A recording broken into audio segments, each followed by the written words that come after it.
सिमोनसापुरि ओनसोलनि सिङाव थानाय जार्मनबारि गामिनि धनिराम बसुमतारी बिथांखौ जे बैखराव खालामबाय थादों, बैखर खालामदों होननानै मैया ससियेल मिडियानि गेजेरजों जों मिथिनो मोनबाय।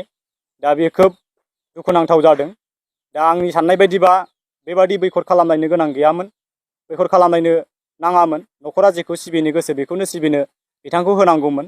बेखायनो जोङो दा क'क्राझार जिल्ला दुलाराय गुदि बाथौ लाइमोन आफादनि गाहाय नेता जानानै आं बेखौनो मिथिहोनो लुबैयो। दा बिथांमोनहा थाबैनो सावरायलायनायनि गेजेरजों जाहाथे बै धनिराम बसुमतारीनि न'खरखौहाय गावसोर सिगांनिफ्राय जे धोरोमखौ सिबिबाय थादों, जे धोरोमखौ सिबिनानै बिथांमोनहा बे गामियाव संसार जाबोबाय थादों, बे धोरोमखौ बिथांमोनहा सिबिनो मोननांगौ। आरो बिथांमोननि गामिया जुदि गामिया माखासे बिबारजों सिबिदोंब्लाबो बिथांमोनहाबो सिबिबाय थाथों। जोंहा बेखौ दुलाराय गुदि बाथौ आफाद हिसाबै, क'क्राझार जिल्ला हिसाबै जोङो बेखौ खुनु मोनसे गाज्रि मोननाय गैया बा दुखु मोननाय गैया। जोङो नाथायबा जोंहा दुलाराय गुदि बाथौ आफाद हिसाबै जोङो बुलि बाथौ सिबिनायखौ जोङो दैदेनबाय थादों।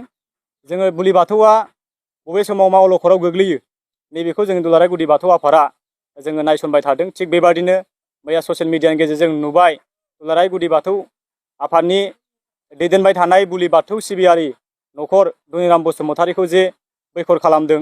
आरो जोङो मैया ससियेल मिडियानि गेजेरजों नुबाय बिथांमोननि गामिया मोनायावसो मिटिं जायोनो।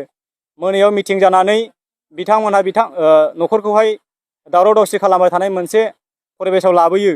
जों बेखौ मैया खोनाबाय। आरो बिथांमोननि जे ससियेल मिडियानि गेजेरजों खोनानो मोनबावबाय बिथांमोननि गामिया बुङो जाहैबाय जोंहा बुलि बाथौ फुजा होनायालायनो दायना दायनिनो खोमसि फोथायनाय बिथांमोनहा लाबोबाय थादों। बिदिब्ला जोंनि बर' माहारिनि माखासे संगठनफ्रा, आफादफोरा बुङो खोमसि फोथायनायखौ जों लानो नाङा होननानै।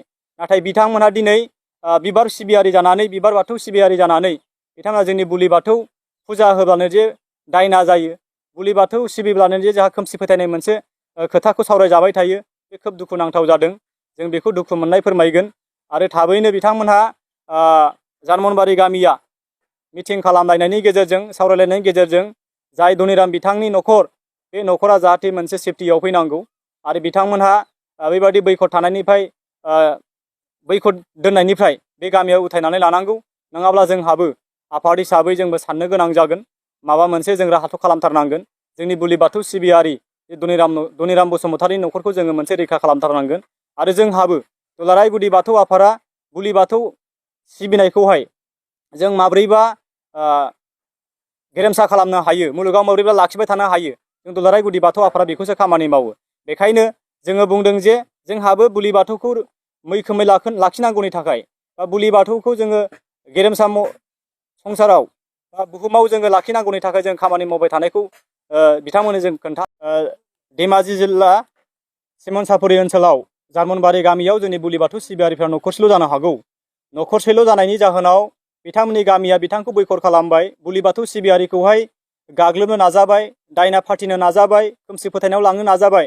नाथाय जोंबो बिदिब्ला बुंनो हायो क'क्राझार जिल्लानि सिङाव थानाय गुबुन गुबुन गामिफोराव बेबादिनो बिबार सिबियारिफ्रा बबेबा गामियाव न'खरसे, बबेबा गामियाव न'खरनै, बेबायदिब्ला बिथांमोननि साननाय बायदिब्ला, बिथांमोननि सिन्था धाराखौ जों नोजोर होनांगौब्ला जोंबो क'क्राझार जिल्लानि दैदेनगिरिफोरा, क'क्राझार जिल्लानि बाथौ सिबियारिफ्रा, बुलि बाथौ सिबियारिफ्रा बिदिब्ला जोंनि गामियाव न'खरसे न'खरनै थानायखौ मा जोंबो बैखर खालामनांगौ नामा? बिदिबा बिथांमोननि बुंनाय बादिबो जोंबो बिदि खालामनो हायो।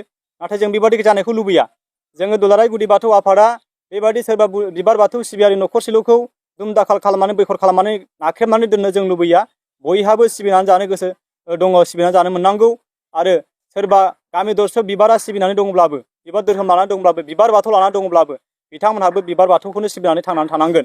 थिग बेबादिनो जों आसा खालामो क'क्राझार जिल्ला दुलाराय गुदि बाथौ आफादनि लाइमोन आफादनि गाहाय नेता जानानै बेखौल' मिथिहोनो लुबैयो, बेखौनो रिकुवेस्ट खालामो जाहाथे जार्मनबारि गामिनि गावबुराजों लोगोसे गामि बेंगिरि गासै मेलेमजिबि सान्थौगिरि बिथांमोनहानो सानलायनायनि गेजेरजों धनिराम बसुमतारी बिथांनि न'खरखौ जाहाथे बुलि बाथौ सिबिनो गोसो जादों जेब्ला, बिथांखौ बुलि बाथौखौनो सिबिनो होनांगोन। आरो बिथांमोनहा गामिनिफ्राय बैखर जानायनिफ्राय जाहाथे गामिजों मोनसे मिला मिसा थानो मोनफिननाय जानांगोन। नैबे जिनिसखौ जोङो थाबैनो संदाननांगोन। आरो जोङो आफादजों आफाद, जोंनि जिल्ला आफादफोरा, मोनफ्रोमबो जिल्ला आफादफोरा जोंहा मिरु आफादजों सावरायनायनि गेजेरजों, दुलाराय बिबार बाथौनि सेन्ट्रेलनि बा मिरुनि दैदेनगिरिफोरजों सावरायनायनि गेजेरजों जों मा मोनसे राहा खालामनो हायो, बेबादि मोनसे खालामनांगोन। आरो जेरैबो जाथाराबा जोङो आयेननि राहाखौ लानो गोनां जागोन। आयेननि राहा लानानै जोङो जेरैखि जाया जोंनि बुलि बाथौ सिबियारिफोरखौ जों रैखा खालामनांगोन। नैबेखिनिखौ आं बुंबाय। आरो जारमनबारि गामिनि रायजो राजा बिथांमोनहा अननानै धनिराम बसुमतारी बिथाङा जे हालोराव दंमोन बे हालोरावनो सुखि सान्थियै जाहाथे बे गामियावनो थानानै संसारखौ जानो मोननाय जाथों, बेखिनिखौनो आङो जारमनबारि गामिनि रायजो राजाफोरनिसिम रिकुवेस्ट एबा आर'ज खालामनाय जाबाय।